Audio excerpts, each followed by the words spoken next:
Hello dear students, कैसे हैं आप सब लोग। कैसी चल रही है आपकी preparation. Welcome to our channel physics के फंडे द फंडामेंटल ऑफ फिजिक्स। आज हम स्टार्ट करने जा रहे हैं वेक्टर एडिशन का सेकंड लेक्चर और हमारा वेक्टर्स का फिफ्थ लेक्चर। ठीक है, वेक्टर एडिशन में आज पढ़ने वाले हैं that is about the method of addition of vectors, that is graphical और we can say geometrical method. यहाँ पे हम जियोमेट्रिकल मेथड से तीन लॉज को डिस्क्राइब या फिर समझने वाले हैं। That is first is triangle law, ठीक है, triangle law. Second is parallelogram law, ठीक है, पैरेललोग्राम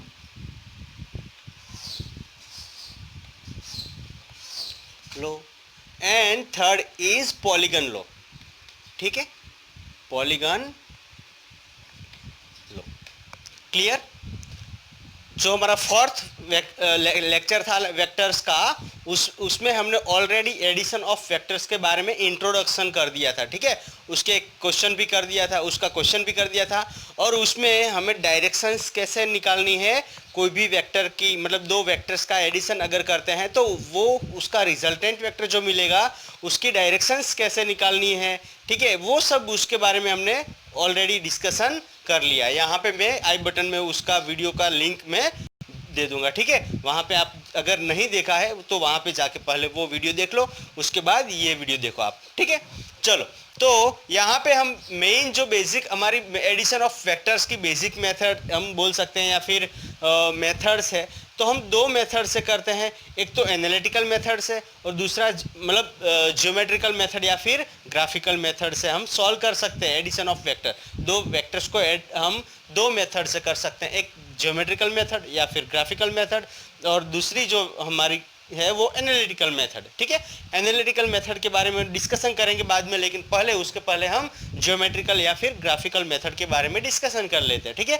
अच्छा, अभी ग्राफिकल मेथड में हम जो मोस्ट इंपॉर्टेंटली पढ़ने वाले that is triangle law of graphical method, parallelogram law and polygon law, ठीक है।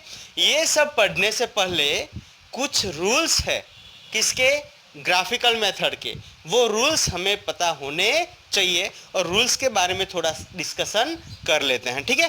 तो मैं यहाँ पे ये जो तीन है लो इसको हटा देता हूँ और हम स्टार्ट करने जा रहे हैं rules for the graphical method. Okay, हमारे पास हम जो वेक्टर एडिशन का ग्राफिकल मेथड पढ़ने वाले हैं उसके कुछ रूल्स है जो हमें पता होने चाहिए, ठीक है। एक एक करके मैं समझा रहा हूँ, आप थोड़ा ध्यान से नोट डाउन करते जाना है, ठीक है। नोट पेन निकाल दीजिए और मेरे साथ साथ लिखते जाइए, नोट डाउन करते जाइए, ठीक है। चलो, मैं आपको वैसे अगर आपको पहले समझना है तो समझ लो, ठीक है, क्योंकि मैं बाद में आपको टाइम भी देने वाला हूं कि आप लिख सके, ठीक है। चलो, सपोज हमारे पास यहाँ पे कोई ए वेक्टर है। कौन सा वेक्टर है, ए वेक्टर। कौन सी डायरेक्शन में लग रहा है, ईस्ट डायरेक्शन में लग रहा है, ठीक है ना। मैंने ऑलरेडी आगे जो हमारा लेक्चर हो गया उसमें मैंने बताया था कि ये हमारी ईस्ट है, ये नॉर्थ हो जाएगी, ये वेस्ट हो जाएगी और ये साउथ हो जाएगी। तो हमारा ए वेक्टर जो है वो कौन सी डायरेक्शन में लग रहा है, ईस्ट डायरेक्शन में लग रहा है, ठीक है। उसके बाद दूसरा वेक्टर है ए, वो जो है वो बी वेक्टर है। Second vector is B vector, ठीक है। सेकेंड वेक्टर जो है वो बी वेक्टर है। वो कौन सी डायरेक्शन में लग रहा है, तो वो लग रहा है नॉर्थ ईस्ट डायरेक्शन में। कौन सी डायरेक्शन में लग रहा है, नॉर्थ ईस्ट डायरेक्शन में। यहाँ पे कितना एंगल होगा, 45 डिग्री। चलो, वो डिग्री अभी एंगल हम नहीं लिखते, ठीक है, सिर्फ आपको समझाने के लिए मैं आपको बता देता हूँ। हमारे पास फर्स्ट वेक्टर है जिसको हमने ए वेक्टर बोल दिया, दूसरा वेक्टर है जिसको हमने बी वेक्टर बोल दिया, ठीक है। तो यहाँ पे वेक्टर एडिशन के लिए कुछ रूल्स है, वो रूल्स के बारे में डिस्कशन करने के लिए हम यहाँ पे आप ध्यान दीजिए कि यहाँ पे आपको कुछ ऑब्जर्व मतलब क्या ऑब्जर्वेशन, आपने यहाँ पे क्या ऑब्जर्वेशन किया बताओ। चलो, यहाँ पे आपने क्या ऑब्जर्व किया, यहाँ पे आप देख सकते हैं कि जो हमारा first vector that is A vector है उसके साथ हमारा सेकंड वेक्टर, ये क्या है, फर्स्ट वेक्टर का हेड है, ठीक है ना। ये क्या है, फर्स्ट वेक्टर का हेड है, और उसके साथ सेकंड, ये हमारा सपोज मान लेते हैं हमारा कौन सा वेक्टर है, फर्स्ट वेक्टर, ये हमारा कौन सा वेक्टर हो गया, सेकंड वेक्टर हो गया। तो फर्स्ट वेक्टर जो हमारा है उसके हेड के साथ क्या कनेक्ट हो रहा है, सेकेंड की टेल कनेक्ट हो रही है। समझ में आया? यहाँ पे आप देखोगे कि आपने एक फर्स्ट वेक्टर बना दिया, तो सेकेंड वेक्टर जो है वो कैसे बनाना है आपको, कि सेकेंड वेक्टर की टेल जो है वो फर्स्ट वेक्टर के हेड के साथ कोइंसाइड होनी चाहिए। समझ में आ गया ना? वो एक दूसरे के, मतलब ये फर्स्ट वेक्टर हो गया, दूसरा जो वेक्टर है उसकी टेल, दूसरे वेक्टर की टेल फर्स्ट वेक्टर के हेड के साथ कोइंसाइड होनी चाहिए। तो यहाँ पे आप देखोगे तो ये हमारे पास ये फर्स्ट वेक्टर का हेड, ये सेकेंड वेक्टर का टेल एक दूसरे के साथ कैसे है, कोइंसाइड है। सपोज थर्ड वेक्टर अगर हमारा यहाँ पे आ गया, ये हमने कौन सा ले लिया, सी वेक्टर, या we can say third vector. यहाँ पे अगर मैं थर्ड वेक्टर ले लेता हूँ तो थर्ड वेक्टर की बात करेंगे, थोड़ा सा चेंज करता हूँ ना, ये बीच में लड़ेगा। यहाँ पे ये मैंने थर्ड वेक्टर बना दिया, दैट इज सी वेक्टर। ठीक है, ये हमारा कौन सा वेक्टर हो गया, थर्ड वेक्टर हो गया। अभी थर्ड वेक्टर की अगर बात करेंगे तो थर्ड वेक्टर जो सी वेक्टर हमारा है, वहाँ पे आप देखोगे तो ये फर्स्ट, मतलब हमारा जो सेकेंड वेक्टर है उसके हेड के साथ थर्ड का टेल कनेक्ट हुआ। मतलब यहाँ पे कनेक्शन जो होने वाले हैं वो कनेक्शन कौन से होने वाले हैं, हेड टेल मेथड, मतलब ये हेड टेल कनेक्शन होने वाले हैं। और ये मेथड जो है उसको हम हेड टेल मेथड भी बोलते हैं। ठीक है, ये मेथड को हम हेड टेल मेथड भी बोलते हैं। तो हमारे जनरली ज्योमेट्रिकल या ग्राफिकल मेथड के जितने भी क्वेश्चंस होंगे उसमें हम हेड टेल मेथड ही इंक्लूड करेंगे। हेड टेल मेथड से है हम ये जो है सॉल्यूशन करेंगे या फिर वेक्टर का एडिशन करेंगे। ठीक है, चलो, तो ये ए वेक्टर हो गया, ए वेक्टर के हेड के साथ सेकंड वेक्टर का टेल कनेक्ट हुआ, सेकंड वेक्टर के हेड के साथ थर्ड वेक्टर का टेल कनेक्ट हुआ। तो head tail head tail head, head tail head tail head tail ऐसे कनेक्ट होता जाएगा and so on. Suppose fourth आ गया हमारा वेक्टर, तो फोर्थ वेक्टर में भी सेम कंडीशन कि यहाँ पे ये फोर्थ वेक्टर हो गया। ठीक है, डी वेक्टर हो गया, डी वेक्टर भी कैसे कनेक्ट होगा, तो डी वेक्टर मतलब फोर्थ वेक्टर का जो टेल है वो थर्ड वेक्टर के हेड के साथ कनेक्ट होगा। समझ में आ रहा है ना? सिंपल है, थोड़ा ध्यान रखिए, मतलब ध्यान से आप पढ़ोगे तो आपको समझ में आ जाएगा। मेरे साथ आप यहाँ पे ध्यान से देखते जाओ और उसके बाद लिखना। ठीक है, चलो, तो ये मेथड जो है हमारी हेड टेल मेथड के नाम से जानी जाती है। तो जो फर्स्ट रूल जो हमारा है किस चीज के लिए, ज्योमेट्रिकल मेथड के लिए या फिर ग्राफिकल मेथड के लिए, that is the head of first vector, the head of first vector coincides with the tail of second vector। वो किसके साथ coincide हो रहा है, tail of second vector whose head is coincides with the third vector. और ये चलने वाली प्रोसेस है एंड सो ऑन। मैंने आपको मतलब यहाँ पे लिख के ऑलरेडी आपको लिख के दे दिया जो आपको लिख लेना है। ठीक है, तो ये हो गया अपना condition, first condition, first rule. First rule क्या है हमारा, कनेक्शन कैसा होना चाहिए, हेड टेल कनेक्शन होना चाहिए। मतलब कि फर्स्ट के हेड के साथ सेकंड का टेल कनेक्ट होना चाहिए, सेकंड के हेड के साथ थर्ड का टेल कनेक्ट होना चाहिए and so on, and so on चलते जाएगा। जितने भी, अगर there are numbers of vectors we can add them by using head tail method. समझ में आ गया? अच्छा, अभी ये तो हो गए हमारे तीन वेक्टर, ए बी सी और डी, 4 वेक्टर हो गए। ठीक है हमारे, लेकिन अगर इसको सॉल्व करेंगे, तीन चारों को ऐड करेंगे तो उसका जो रिजल्टेंट हमें मिलेगा वो रिजल्टेंट कैसा मिलेगा उसके बारे में डिस्कशन कर लेते हैं। तो रिजल्टेंट में सबसे पहले आपको क्या करना है कि फर्स्ट के टेल के साथ लास्ट के हेड को कनेक्ट करना है। क्या करना है, फर्स्ट के टेल के साथ लास्ट के हेड को कनेक्ट करना है। मतलब यहाँ पे ये हमारा फर्स्ट वेक्टर था, उसके टेल के साथ हमने क्या कनेक्ट कर दिया, जो हमारा लास्ट वेक्टर था उसके हेड को कनेक्ट कर दिया। And this will be the our resultant vector, this will be the answer of all this vectors.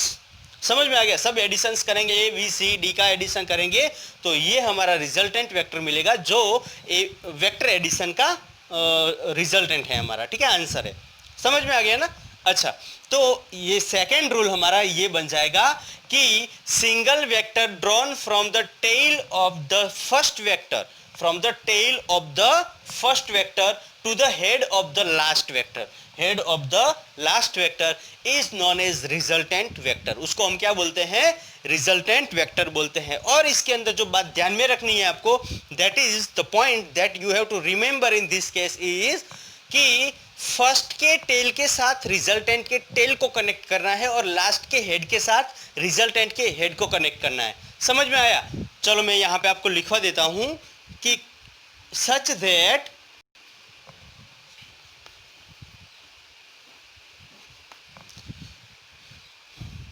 connect tail of first with tail of resultant and head of last with head of very good resultant। आप मतलब होशियार तो बहुत अच्छे से, बस पढ़ाई करने में थोड़ी कंजूसाई कर लेते हैं ना। ठीक है, चलो यहाँ पे आपको ये सब ध्यान में रखना है, बहुत इंपॉर्टेंट है, 11th 12th दोनों के लिए बहुत इंपॉर्टेंट है। तो ये आपको सब याद रखना है, ध्यान में रखना है। ठीक है, 11th में भी इसका यूज़ होने वाला है, 12th में भी इसका यूज़ होने वाला है। इसीलिए आपको ये जो वेक्टर वाला चैप्टर है हमारा, वो प्रॉपरली थ्रू आउट आपको सॉल्व कर देना है। ठीक है, या फिर थ्रू आउट इसको लर्न कर देना है। ठीक है, चलो हो गया। चलो पहले लिख लो आप, ये इतना समझ में आ गया ना कि दो रूल हमारे हैं। क्या क्या दो रूल है? फर्स्ट रूल कि हमें किसी भी वेक्टर्स को हेड टेल कनेक्ट करना है। हेड टेल कनेक्ट मतलब फर्स्ट के हेड के साथ सेकंड का टेल, सेकंड के हेड के साथ थर्ड का टेल, ऐसे हेड टेल करके चलते जाना है। ठीक है, और जो हमारा रिजल्टेंट मिलेगा उसका फर्स्ट के टेल को किसके साथ कनेक्ट करना है? लास्ट के हेड के साथ कनेक्ट करना है। फर्स्ट के टेल को किसके साथ कनेक्ट किया हमने? लास्ट के हेड के साथ कनेक्ट किया। और वो भी कैसे करना है कि फर्स्ट के टेल के साथ रिजल्टेंट का टेल और लास्ट के हेड के साथ रिजल्टेंट का हेड, ऐसे आपको कनेक्ट करना है। ठीक है, ये अगर आपने इस तरह से अगर बना दिया, इस तरह से अगर बना दिया, then this will be the wrong answer. अगर आप यहाँ पे एंटी क्लॉकवाइज जा रहे हो तो आपका जो रिजल्टेंट मिलेगा that should be clockwise direction. समझ में आ गया? अगर यहाँ पे आप एंटी क्लॉकवाइज जा रहे हो तो आपका जो रिजल्टेंट मिलेगा that should be clockwise direction. मतलब यहाँ से आपने एंटी क्लॉकवाइज चले तो रिजल्टेंट ऐसे क्लॉकवाइज मिलेगा।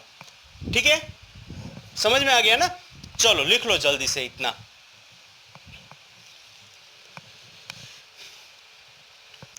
हो गया ना? मैं इरेज कर देता हूं। ठीक है, तो ये आपको बात ध्यान में रखनी है। यहाँ पे दो बात ध्यान में रखनी है। कौन सी बात? फिर से मैं मतलब इरेज करते जा रहा हूँ और आपको समझाते जाता हूँ। फर्स्ट कंडीशन मतलब फर्स्ट रूल हमारा जो था वो क्या था? हेड टेल कनेक्ट करना है। हेड टेल कनेक्ट हो जाने के बाद जो रिजल्टेंट रहेगा that resultant should be what? Tail के साथ टेल और हेड के साथ हेड, लेकिन फर्स्ट के टेल को लास्ट के हेड के साथ कनेक्ट करना है। समझ में आ गया ना? चलो अभी कुछ कंडीशंस, कुछ केसेस ले लेते हैं ना। मैं आपको ट्रायंगल लो, पैरेललोग्राम लो एंड पॉलीगन लो पे लेके जाने वाला हूँ। उससे पहले एक दो केसेस है, सिर्फ आपको समझा देता हूँ। ठीक है, वो केस समझ लेंगे ना तो आपको मतलब कोई क्वेश्चन एडिशन, वेक्टर एडिशन का कोई क्वेश्चन है वो सॉल्व करने में दिक्कत नहीं आएगी। ठीक है, तो फर्स्ट केस हम केसेस ले लेते हैं। ठीक है ना, cases of rules of geometrical और graphical method of addition, vector addition. तो जो फर्स्ट केस बनेगा हमारा वो क्या है? When two vectors are acting in the same direction. Condition क्या बोली है हमें? When two vectors are acting in the same direction. Same direction मतलब क्या हुआ? What is meaning by same direction? I have already आपको वेक्टर्स के first second lecture जो है वो आप जाके देखोगे तो आपको पता चलेगा कि सेम डायरेक्शन का मतलब क्या होता है। ठीक है, यहाँ पे मैं समझा रहा हूँ, लेकिन फिर भी आपको अगर उसको डीप में समझना है तो आप वहाँ पे जाके पढ़ सकते हो। ठीक है, चलो when two vectors are acting in the same direction. Suppose हमारे पास कोई ए वेक्टर है। कौन सा वेक्टर है? ए वेक्टर है। एंड दूसरा जो है वो हमारे पास कौन सा वेक्टर है? बी वेक्टर है। ठीक है, ये हमारे पास ए वेक्टर है, ये हमारे पास बी वेक्टर। चलो बी वेक्टर को अलग कलर से करते हैं ताकि डिफ्रेंशिएट कर पाए हम ए वेक्टर और बी वेक्टर को। ठीक है, तो ये हो गया ए वेक्टर। हमने क्या किया? दो वेक्टर्स ले लिए। कौन से? ए वेक्टर और बी वेक्टर। अच्छा, अभी दोनों अगर आप देखोगे तो दोनों कौन सी डायरेक्शन में लग रहे हैं आप देखोगे तो दोनों ईस्ट की मतलब ईस्ट की ओर लग रहे हैं ना, ईस्ट ये साइड हमारी ईस्ट हो जाएगी ना, तो दोनों कहाँ पे लग रहे हैं, ईस्ट की डायरेक्शन में लग रहे हैं। उसका मतलब ये हुआ कि दोनों सेम डायरेक्शन में है। इसका मतलब ये होता है कि इनके बीच का जो थीटा है वो क्या हो जाता है, जीरो। मतलब ये दोनों के बीच का जो एंगल है that will be the zero angle. समझ में आ गया? अच्छा, अभी मैं क्या करता हूँ, फर्स्ट ये ए वेक्टर को बना देता हूँ। ठीक है, ये हमारे पास हो गया ए वेक्टर और B vector. B vector same direction में है, सेम डायरेक्शन में है तो सबसे पहले अपने जो रूल पढ़े हैं हमने, आगे वाले जो रूल पढ़े हैं उसमें रूल में क्या क्या बोला था कि हेड टेल कनेक्ट करना है। मतलब फर्स्ट के हेड के साथ सेकंड का टेल कनेक्ट करना है। तो हमने सेकंड वेक्टर जो है हमारा बी वेक्टर, उसके टेल को ऐसे कनेक्ट करके ऐसे हमने बी वेक्टर बना दिया। समझ में आ गया? ये ए वेक्टर हो गया, ये बी वेक्टर हो गया। कनेक्शन हमने कैसा किया, हेड टेल कनेक्ट किया है ना। ये हमारा हेड है तो ये हमारा क्या है, टेल। ठीक है, ये हेड और टेल को कनेक्ट कर दिया।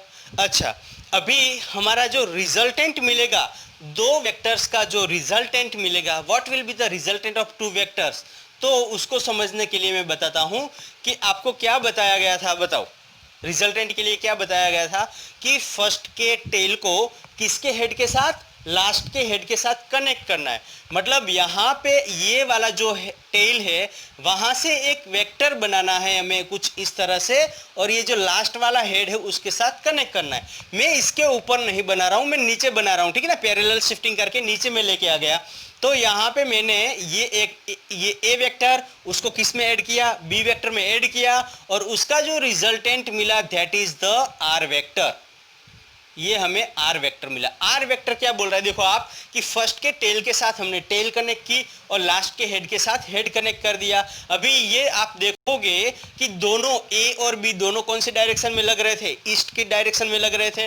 तो आर का भी डायरेक्शन कौन सा होगा, ईस्ट होगा, सिंपल है ना। दोनों एक ही डायरेक्शन में जा रहे हैं तो उसकी जो रिजल्टेंट होगा, उसकी जो इफेक्ट होगी वो सेम डायरेक्शन में होने वाली। अगर ये एक ईस्ट में जा रहा है, एक नॉर्थ में जा रहा है, तो उसकी इफेक्ट जो है वो क्या हो जाएगी, नॉर्थ ईस्ट या फिर नॉर्थ ऑफ वेस्ट हो जाएगी, या फिर वेस्ट ऑफ नॉर्थ हो जाएगी। समझ में आया ना? वो मैंने आपको इसके पहले वाले वीडियो या इसके पहले वाला जो लेक्चर था उसमें आपको डिटेल में समझा दिया है। वहाँ पे जाके आप देख लो एक बार, तो आपको एकदम क्लियर हो जाएगा। वेक्टर्स के एडिशन के बारे में कोई भी डाउट नहीं रहेगा। ठीक है, चलो, तो ये हमारा रिजल्टेंट वेक्टर हो गया। ठीक है, यहाँ पे जो रिजल्टेंट वेक्टर मिला वो कैसा मिला, तो हम यहाँ पे देखेंगे कि आर वेक्टर का जो मैग्नीट्यूड है वो किसके बराबर है। पहले हम आर वेक्टर लिख लेते हैं। आर वेक्टर किसके बराबर मिला हमें, तो ए वेक्टर प्लस बी वेक्टर के बराबर मिला। समझ में आया? अच्छा, तो आर वेक्टर का मैग्नीट्यूड हमें क्या मिला, R vector is equal to A vector का मैग्नीट्यूड प्लस बी वेक्टर का मैग्नीट्यूड। समझ में आ गया? तो ये हो जाएगा इसका मैग्नीट्यूड, और डायरेक्शन तो जो दोनों की है वही रहने वाली है। मतलब डायरेक्शन रिमेन्स, डायरेक्शन कौन सी रहेगी, same as vector A and B. ठीक है, सेम डायरेक्शन है ना, तो same as vector A and B. Clear? समझ में आ गया? चलो, एक और सेकंड पॉइंट है, मैं आपको समझा देता हूं, उसके बाद हम ट्राइंगल लॉ पे जाएंगे डायरेक्ट। सेकंड पॉइंट जो हमारा है that is when two vectors acting in the opposite direction, दोनों वेक्टर्स अगर opposite डायरेक्शन में लगेंगे। ठीक है, when two vectors acting in opposite direction,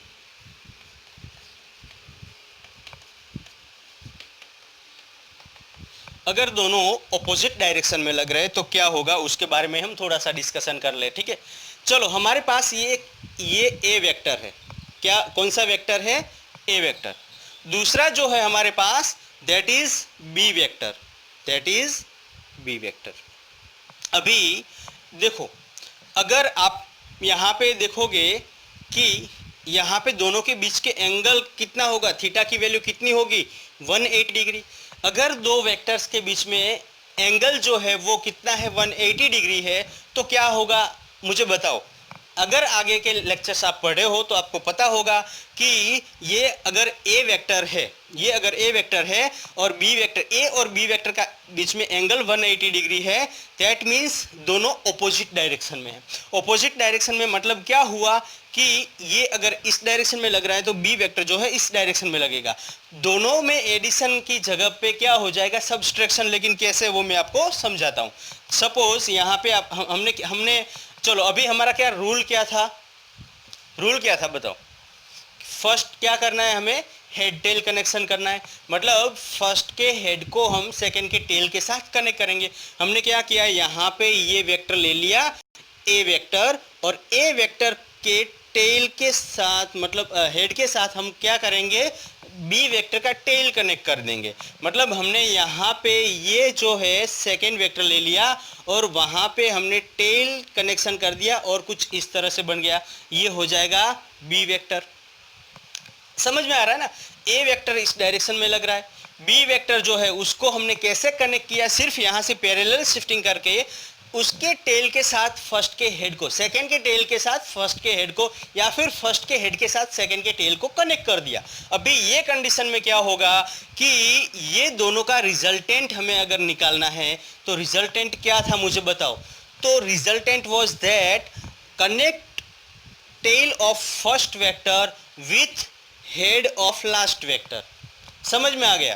तो यहाँ पे मैं कुछ इस तरह से बना सकता हूँ, ये हो जाएगा अपना resultant vector, connect tail of first vector to head of last vector.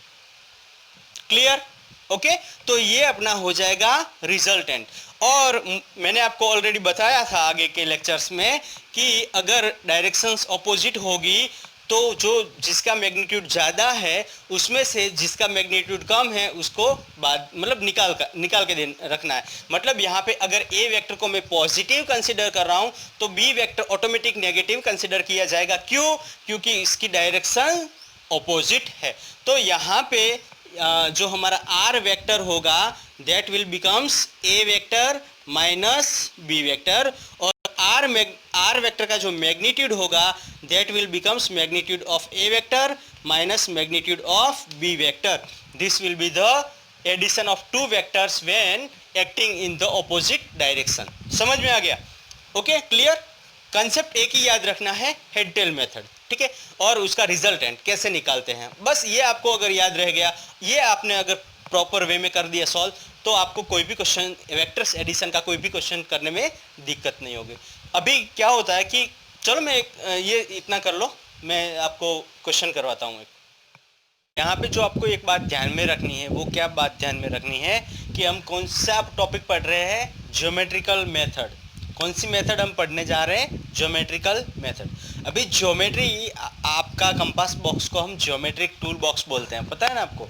आपका जो कंपास बॉक्स रहता है उसमें ज्योमेट्रिकल टूल्स रहते हैं। ज्योमेट्रिकल टूल्स मतलब क्या होता है, आपने इस तरह से कुछ जो एंगल नापने के लिए हमारे पास रहता है, इसके ऊपर एंगल्स रहते हैं 10 डिग्री, 20 डिग्री, 30 डिग्री, ठीक है। ये ऐसे एंगल्स बनाए मार्क रहता है, एंगल्स का मार्क रहता है, ठीक है। कुछ एक स्केल है अगर आपके पास, तो स्केल के ऊपर भी ऐसे मार्किंग रहता है 1 सेंटीमीटर, 2 सेंटीमीटर, 3 सेंटीमीटर, ठीक है। सपोज आपके पास एक ऐसे ट्रायंगल शेप में भी आपके पास जो है वो ज्योमेट्रिकल टूल्स रहते हैं। तो ये सब क्या हो जाता है, ज्योमेट्रिकल टूल्स हो जाते हैं। हम अभी जो मेथड पढ़ने जा रहे हैं या फिर हम जो पढ़ रहे हैं वो मेथड कौन सी है? ज्योमेट्रिकल मेथड है। कौन सी मेथड है? Geometrical method. तो ज्योमेट्रिकल मेथड में ज्योमेट्रिकल टूल का बहुत ही इंपॉर्टेंट रोल हो जाता है, ठीक है ना। ज्योमेट्रिकल टूल का बहुत ही इंपॉर्टेंट रोल हो जाता है किसमें? ज्योमेट्रिकल मेथड में। कैसे? फॉर एग्जांपल, अगर आपको ऐसा बोला जाए कि एक गर्ल है, मतलब किसी को भी नाम दे देते, चलो कोई एक बॉय है छगनलाल, जो कहाँ से कहाँ जा रहा है, from this point he is going towards east. वो कितने मीटर चला? फॉर एग्जाम्पल 4 मीटर चला। अभी देखो 4 मीटर को हमें स्केलिंग करना है। स्केलिंग करना मतलब क्या हुआ कि मैं स्केल, ये हमारे पास जो स्केल होती है वो मैक्सिमम कितने की होती है? 15 सेंटीमीटर होती है जनरली जो कंपास बॉक्स में हमें स्केल दिखती है, हम कंपास बॉक्स में जो हमारी स्केल देखते हैं वो कितने की होती है, 15 सेंटीमीटर की होती है। ठीक है, तो यहाँ पे आपको बात जो ध्यान में रखनी है वो बात क्या ध्यान में रखनी है कि हमें इसको स्केल करना है। स्केल करना मतलब हम 1 मीटर को हमारी स्केल में 1 सेंटीमीटर कंसिडर करेंगे। समझ में आया? 1 मीटर को हम क्या करेंगे, 1 सेंटीमीटर कंसिडर करेंगे। और हम क्या करेंगे कि यहाँ पे 4 मीटर दिया है तो स्केल, हमारे पास जो स्केल होती है स्केल लेके बैठ जाएंगे और 4 सेंटीमीटर, या अगर ये 4 मीटर दिया है तो हमारा यहाँ पे सेंटीमीटर कितना हो जाएगा, 4 सेंटीमीटर। तो हमने क्या किया, सबसे पहले 4 सेंटीमीटर की एक लाइन बना दी। कौन सी डायरेक्शन में, ईस्ट डायरेक्शन में। कौन सी डायरेक्शन में, ये हम सब कर रहे हैं ईस्ट डायरेक्शन में, ये जा रहा है ना, ये ईस्ट हो गई, ये नॉर्थ हो गया, ये वेस्ट हो गया और ये साउथ हो गया। तो ये ईस्ट डायरेक्शन में जा रहे हैं। ठीक है, यहाँ से छगनलाल कौन सी डायरेक्शन में जा रहे हैं, ईस्ट डायरेक्शन में। 4 मीटर मतलब हमारी जो स्केल है वो स्केल के अंदर हमें कितना सेंटीमीटर, ये सपोज 1 सेंटीमीटर, ये 2 सेंटीमीटर, ये 3 सेंटीमीटर, ये 4 सेंटीमीटर। तो 4 सेंटीमीटर तक का हमें यहाँ पे मेजरमेंट लेना है और एक लाइन बना देना है, एक वेक्टर बना देना है। ठीक है, उसके बाद छगनलाल जो है वो 3 सेंटीमीटर कौन सी डायरेक्शन में जा रहे हैं, नॉर्थ की तरफ जा रहे हैं। तो यहाँ पे ये 3 मीटर को हमें किसमें, मतलब हमारे स्केल में हम 3 मीटर को कैसे मेज़र करेंगे, तो हम स्केल यहाँ पे लगा देंगे और कितना मेज़र करेंगे, 3 सेंटीमीटर मेज़र करेंगे। ठीक है ना, ये हमारे पास स्केल है, ये सपोज 1 हो गया, ये 2 हो गया, ये 3 हो गया, सॉरी 3 यहाँ पे, यहाँ तक हम 3 ले लेंगे। ठीक है, ये 2 हो गया। ठीक है, 1 2 और 3 जीरो से स्टार्ट होता है। कोई भी स्केल जो होती है वो कहाँ से स्टार्ट होती है, 0 1 2 3 एंड 4। तो ये 4 हो गया। ठीक है, इसका जो हम ग्राफिकल मेथड कर रहे हैं ना, ज्योमेट्रिकल मेथड, तो इसका रिजल्टेंट हमें कैसे मिलेगा, तो रिजल्टेंट मैंने आपको ऑलरेडी बताया कैसे फाइंड आउट करना है। तो यहाँ से ये कनेक्ट कर लेना है। ठीक है, इस फर्स्ट के टेल को लास्ट के हेड के साथ कनेक्ट कर लेना है और लास्ट के हेड के साथ कनेक्ट करके हम इसको मेज़र कर लेंगे। स्केल से क्या कर लेंगे, मेज़र करेंगे। जब ये हम स्केल से मेज़र करेंगे तो वो हमें कितना सेंटीमीटर दिखाएगा, 5 सेंटीमीटर दिखाएगा। इसके लिए मेथड भी है हमारे पास, पाइथागोरस थ्योरम। ठीक है, हमारे पास मेथड भी है पाइथागोरस थ्योरम। लेकिन यहाँ पे हम कौन सी मेथड लगाएंगे, स्केलिंग, मतलब यहाँ पे स्केल से मेज़र करके हमें बनाना है। ठीक है, कोई भी एंगल। अभी देखो ये एंगल, ये तो हो गई हमारी क्या, मैग्नीट्यूड, कि भाई कितना मैग्नीट्यूड मिल रहा है हमारा रिजल्टेंट वेक्टर का। लेकिन अगर डायरेक्शन की बात बोली जाए तो ये अल्फा एंगल जो होगा वो हमारा क्या हो जाएगा, डायरेक्शन हो जाएगी। अभी मैंने क्या किया, ये वाला जो डिग्री मापने का जो है वो यहाँ पे लाके रख दिया, यहाँ पे लाके रख दिया। तो यहाँ पे ये डिग्री नापने का हमारा इंस्ट्रूमेंट हमने लगा दिया। अभी डिग्री नापने का जो इंस्ट्रूमेंट यहाँ पे लग गया तो हमें यहाँ से ये एंगल, यहाँ पे मतलब इसके ऊपर मेजरमेंट रहता है ना, वो आपके पास कंपास बॉक्स होगा, आपको पता ही होगा, लेकिन फिर भी मैं आपको यहाँ पे थोड़ा सा समझा देता हूँ। ठीक है, आपके पास यहाँ पे ये जो मेजरमेंट होगा कि यहाँ पे कुछ एंगल मिलेगा, ये एंगल आप नापोगे तो कितना मिलेगा, उसके लिए मैंने आगे के लेक्चर में बता दिया था। यहाँ पे ये एंगल कितना मिलेगा मुझे बताओ, चलो कितना मिलेगा, 10 alpha is equal to opposite upon adjacent, that is 3/4। अगर 3/4 है तो हमारे पास एक एंगल है 3/4 का। ये एंगल आपको याद रखना है, हमें 3/4 का एंगल ऑलवेज याद रखना है। ये एंगल मतलब यहाँ पे 3 लगा दो तो उसके सामने वाला एंगल मतलब 37 डिग्री, यहाँ पे 53 डिग्री और यहाँ पे 90 डिग्री। ठीक है, ये राइट एंगल ट्राइंगल हमने लिया है जिसका एक एंगल 37 है, एक एंगल 53 है। अगर ये एंगल 37 है, ये 37 एंगल मतलब सामने वाली जो साइड है, हमें कौन सा कंसेप्ट लेना है, 3 4 5 का। अभी लॉन्गेस्ट साइड जो रहने वाली, ये तो यही मतलब यही जो होने वाली वो लॉन्गेस्ट साइड होने वाली है। ठीक है ना, हाइपोटेनियस ऑलवेज लॉन्गेस्ट साइड हो जाएगी। अच्छा, ये 3 जो है हमारी जो साइड, ये साइड जो है वो 37 के सामने वाली हो जाएगी। क्यों 37? क्योंकि अगर एंगल कम रहेगा तो सामने वाली साइड ऑब्वियसली छोटी रहेगी। फॉर एग्जांपल ये यहाँ पे, ये सपोज यहाँ से हमने स्टार्ट किया, ये एंगल बढ़ता गया बढ़ता गया बढ़ता, तो आप सामने वाली साइड यहाँ पे ये वाली जो साइड, इसको परपेंडिकुलर आप ले लो। ठीक है, यहाँ से ये वाली साइड परपेंडिकुलर, तो यहाँ पे आप देखोगे तो क्या आपको देखने को मिल रहा है कि जैसे जैसे मैं ऊपर कर रहा हूँ तो एंगल बढ़ रहा है, वैसे वैसे सामने वाली साइड इंक्रीज हो रही है। तो यहाँ पे आप देखोगे 37 और 53, तो 37 का जो है वो एंगल कम है, इसकी वजह से सामने वाली साइड छोटी लेनी है, ठीक है। और ये वाली जो साइड है उसको बड़ी लेनी है क्योंकि ये बड़ा है। समझ में आ गया। और 5 तो ऑलरेडी ये बड़ा है। तो अभी आप देखोगे कि tan alpha is equal to 3/4। अभी इसके अंदर आप देखोगे कि tan 37 इज इक्वल टू क्या होता है 3/4। इसको और इसको कंपेयर करोगे तो अल्फा की वैल्यू हमें क्या मिलेगी 37 डिग्री। ये तो हमारा कैलकुलेशन मोड आ गया, ये हमने कैलकुलेट करके किया, लेकिन हमें ज्योमेट्रिकल मेथड में कैसे करना है उसको मेजर करके, सब मेजर करके ही करना है, ठीक है। तो यहाँ पे ये 4 मीटर हो गया, 3 मीटर हो गया, तो ये 5 सेंटीमीटर हो जाएगा। सेंटीमीटर नहीं, ये कितना हो जाएगा मीटर हो जाएगा, 5 मीटर। लेकिन हमारे स्केल में हम इसको कैसे मेजर करेंगे 5 सेंटीमीटर। क्यों? क्योंकि हमने यहाँ पे स्केलिंग करके रखी है कि भाई 1 मीटर को हमने 1 सेंटीमीटर ले लिया है। तो जैसे क्वेश्चंस दिए जाते हैं ना उसके हिसाब से आपको स्केलिंग करना है, ठीक है। स्केलिंग करके ही हमें क्वेश्चन सॉल्व करना है। तो नेक्स्ट जो हमारे क्वेश्चन बनेंगे वो कुछ इस तरह से स्केलिंग करके ही हम सॉल्व करेंगे। क्लियर हो गया? चलो लिख लो जल्दी से।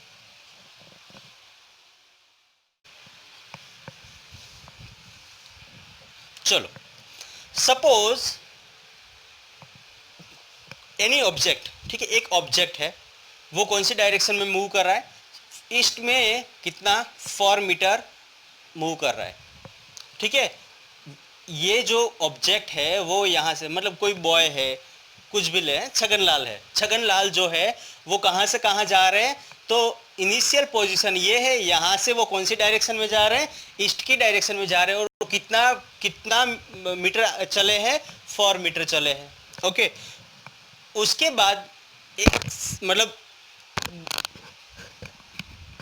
दूसरा एक ऑब्जेक्ट है, वो भी कौन सी डायरेक्शन में जा रहा है, बोलो, वेरी गुड, ईस्ट की डायरेक्शन में जा रहा है, लेकिन वो कितना चलता है 3 मीटर चल रहा है। यहाँ पे वो कितना मीटर चलता है 3 मीटर। तो ये दोनों का एडिशन कितना होगा, मतलब दोनों ने कितना डिस्टेंस कवर किया, दोनों ने कितना डिस्टेंस कवर किया। अगर ये बात आ जाए तो सिंपल हमारा एडिशन हो जाएगा। क्या एडिशन हो जाएगा 4 + 3 दैट इज 7। और यहाँ पे वेक्टर एडिशन में भी क्या हो जाएगा 4 + 3 इज इक्वल टू 7। क्यों? क्योंकि हेड टेल अगर कनेक्शन कर देंगे तो ये 4, इसका magnitude will be equal this magnitude plus this magnitude will be the answer of, that will be the resultant, ठीक है। तो यहाँ पे हम करेंगे कि ये हमने ए वेक्टर मतलब ये हमारे पास जो 4 मीटर चला उसका डेटा, उसके पीछे हमने क्या लगा दिया, सेकेंड वेक्टर लगा दिया। लेकिन कैसे कनेक्शन किया, हेड टेल कनेक्शन किया, 3 मीटर हो गया, ठीक है। इस दोनों का जो रिजल्टेंट हमें मिलेगा वो कुछ इस तरह से पूरा रिजल्टेंट मिलेगा। और रिजल्टेंट हमें क्या कैसे मिला था, तो मैग्नीट्यूड ऑफ मतलब R vector is equal to A vector का मैग्नीट्यूड प्लस बी वेक्टर का मैग्नीट्यूड, और ये हो जाएगा 4 + 3 दैट इज 7 मीटर, ठीक है।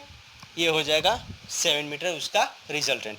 बस सिर्फ यहाँ पे हम चेंज क्या करेंगे, सपोज ये ए बॉडी थी, ये बी बॉडी है। अभी बी बॉडी जो है वो 3 मीटर ऑपोजिट डायरेक्शन में जा रही है। या फिर एक काम कर सकते हैं कि कोई ऑब्जेक्ट इनिशियल पॉइंट से स्टार्ट करता है, 4 मीटर तक चलता है, उसके बाद वो वहाँ पे रुकता है, और after that again he starts to walk about 3 metre, वो 3 मीटर चलता है। टोटल डिस्प्लेसमेंट उसका क्या होगा, या फिर टोटल डिस्टेंस कवर कितना होगा, तो टोटल डिस्प्लेसमेंट हमें इस तरह से मिलेगा। अगर ये बंदा, एक ही बंदा, चलो एक ही बंदा है ऐसा मान लेते, ठीक है, एक ही बंदा ये जा रहा है, यहाँ से 4 मीटर आगे गया, उसके बाद उसको कुछ याद आया तो वो 3 मीटर बैक वापस आ गया, 3 मीटर बैक वापस आया, then what will be the displacement, हमें तो वेक्टर क्वांटिटी निकालनी है ना, तो displacement is the vector quantity. तो what will be the displacement of the object, displacement मुझे फाइंड आउट करना है, तो मैं क्या करता हूँ, पहले ये A vector that is 4 metre में आगे चला, उसके बाद 3 मीटर हमने क्या किया, कनेक्शन हेड टेल कनेक्शन किया, मतलब फर्स्ट के हेड के साथ लास्ट का टेल कनेक्ट कर दिया, और हम 3 मीटर, सॉरी थोड़ा सा आगे आ जाते हैं, हाँ 3 मीटर हम वापस आ गए। अगर 3 मीटर वापस आ जाऊंगा तो अभी मेरा रिजल्टेंट, मेरा टोटल डिस्प्लेसमेंट कितना होगा, तो रिजल्टेंट डिस्प्लेसमेंट जो होगा वो क्या होगा कि फर्स्ट के टेल के साथ लास्ट के हेड के को कनेक्ट करेंगे। तो फर्स्ट के टेल को मैं यहाँ से कंसिडर कर रहा हूँ, लास्ट के हेड को मैं यहाँ से कंसिडर कर रहा हूँ। तो ये जो हमारा हो जाएगा वो that will be the resultant. और रिजल्टेंट हमें कैसे मिलेगा, तो आर वेक्टर का magnitude will becomes A vector का मैग्नीट्यूड माइनस बी वेक्टर का मैग्नीट्यूड। क्यों बी को माइनस किया हमने, क्योंकि ये जो है वो डायरेक्शन ऑपोजिट है, इसके लिए माइनस किया। तो फॉर -3 दैट इज 1 मीटर, तो उसका डिस्प्लेसमेंट कितना हो जाएगा 1 मीटर। क्लियर, चलो लिख लो जल्दी से, हो गया ना।